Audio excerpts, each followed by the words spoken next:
Le mercato s'accélère, les rumeurs s'enflamment et les coulisses se dévoilent. Salut tout le monde et bienvenue dans cette nouvelle revue de presse. Liverpool a opposé une fin de non-recevoir au Bayern Munich, qui avait proposé 58,6 millions de livres sterling pour s'attacher les services de Luis Diaz. Le club de Premier League a clairement fait savoir que l'attaquant colombien de 28 ans n'était pas à vendre.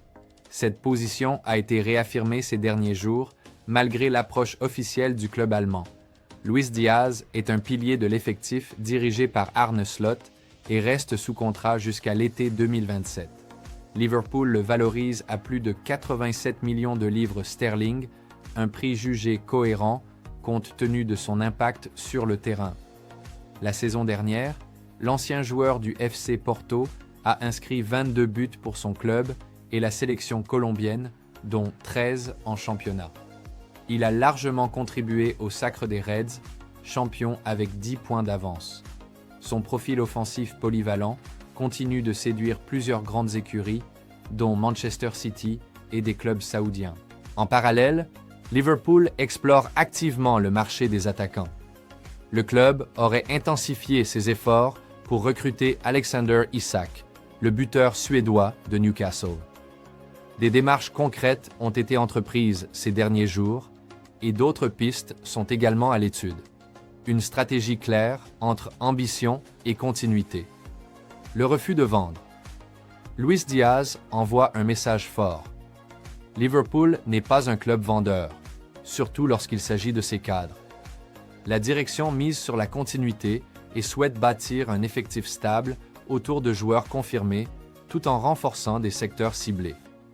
L'intérêt porté à Alexander Isak montre aussi la volonté des Reds d'ajouter de la puissance offensive et de préparer une relève progressive.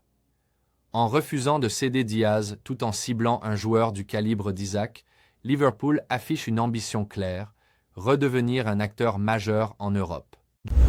Jude Bellingham, milieu de terrain vedette du Real Madrid, a finalement subi une opération à l'épaule gauche, une blessure chronique qu'il traînait depuis plus d'1 an.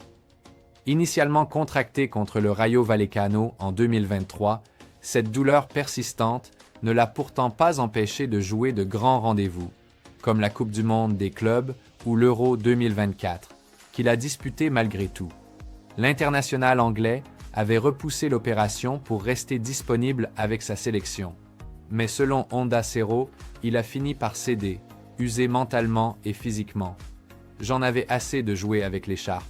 Ma patience a atteint ses limites. » Son absence est estimée entre 3 et 4 mois, ce qui le tiendrait éloigné des terrains jusqu'en octobre.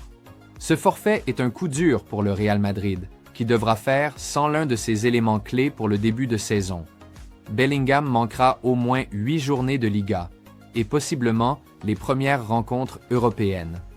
Cela pourrait pousser le club à revoir ses plans de rotation au milieu, ou à accélérer le développement de jeunes comme Arda Güler. Mais au-delà de l'aspect sportif, c'est un choix courageux de la part du joueur.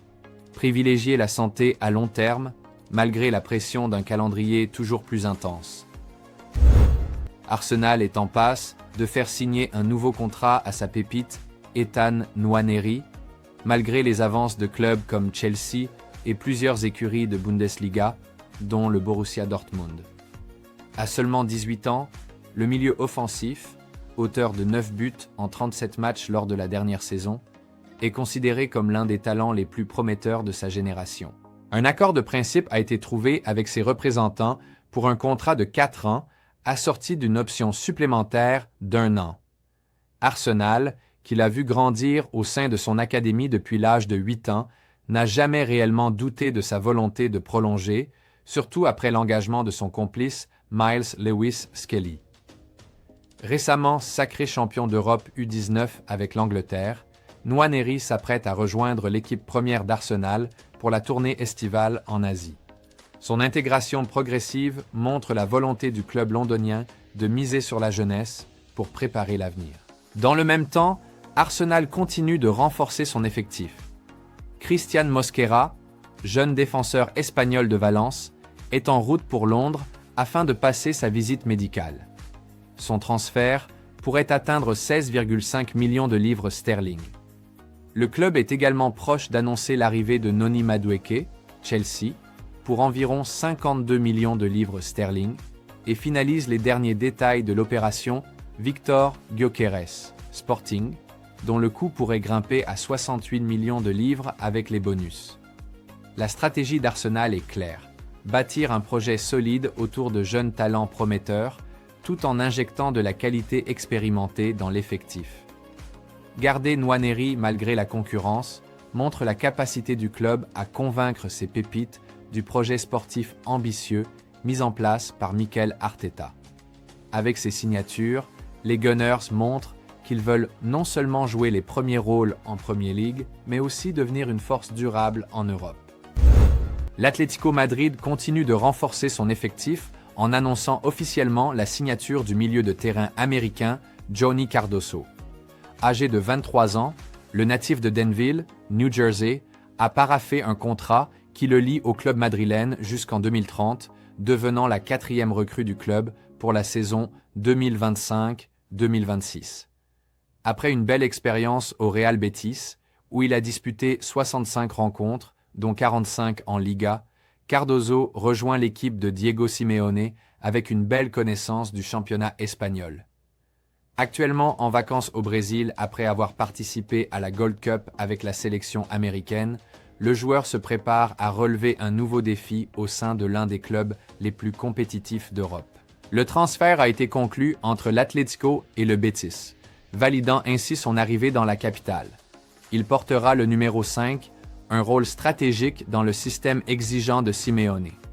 Son profil correspond parfaitement à la volonté de la direction sportive de rajeunir l'effectif tout en s'assurant un impact rapide sur le terrain. Ce recrutement illustre l'approche proactive de l'Atlético Madrid sur le marché des transferts. En misant sur un joueur jeune, déjà rodé à la Liga et expérimenté au niveau international, le club madrilène s'offre un renfort fiable et prometteur. Cardoso incarne le type de milieu moderne, capable d'allier volume de jeu, intensité défensive et capacité de projection. Son intégration dans le collectif de Simeone pourrait rapidement faire de lui une pièce essentielle du milieu rojiblanco, tout en s'inscrivant dans une vision à long terme. Selon le journal Marca, Lamine Yamal a bien signé la prolongation de son contrat avec le FC Barcelone jusqu'en 2031, et ce, dès le 27 mai dernier.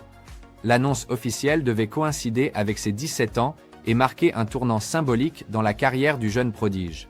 Le club catalan avait d'ailleurs prévu une grande opération marketing pour célébrer l'événement, incluant la présentation de son nouveau numéro, le mythique 10, jadis porté par Lionel Messi. Cependant, tout ne s'est pas déroulé comme prévu. La fête d'anniversaire du joueur, censée être un moment de joie, a été entachée par plusieurs scandales qui ont attiré l'attention des médias. Le FC Barcelone craint désormais que, si la prolongation est annoncée publiquement avec la presse, l'attention se porte davantage sur la polémique que sur le message initial. Face à ce contexte tendu, le club envisagerait de revoir ses plans à la baisse et d'opter pour une annonce plus discrète, loin des projecteurs. Ce contretemps illustre à quel point la gestion de l'image des jeunes stars est devenue un enjeu majeur pour les clubs de haut niveau.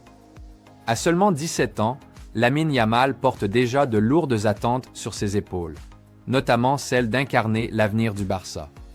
Le choix du numéro 10 témoigne de la confiance immense que lui accorde le club, mais aussi de la pression médiatique qui l'entoure.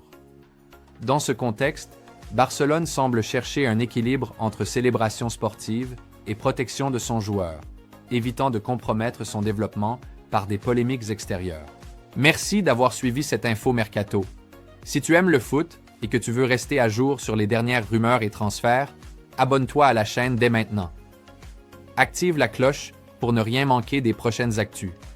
Dis-nous en commentaire ce que tu penses de ce transfert. On se retrouve très vite pour un nouveau point mercato. À bientôt.